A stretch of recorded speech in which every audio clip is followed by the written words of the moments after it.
থাকে না ওই সময় হচ্ছে কি বালিটা ইউজ করে। এই গাড়ির হচ্ছে কি 40-45 বকেট আর কি, 70-80 হাজার টাকায়।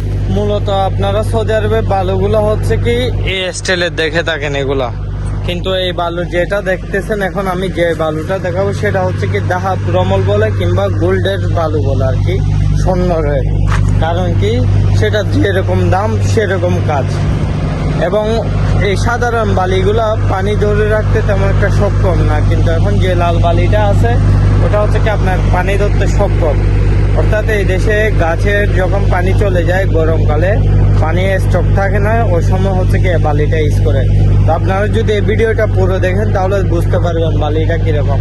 আর এক ট্রেলার বালির দাম হচ্ছে কি বাংলাদেশের 80-90 হাজার টাকা এক ট্রেলার। অর্থাৎ আপনার এই গাড়ির হচ্ছে কি 40-45 বকেট আর কি, 70-80 হাজার টাকা এই লাল কালারের বালিটার দাম। ভাই ওরা হচ্ছে কি সবার জন্য সবকিছু করতে পারে।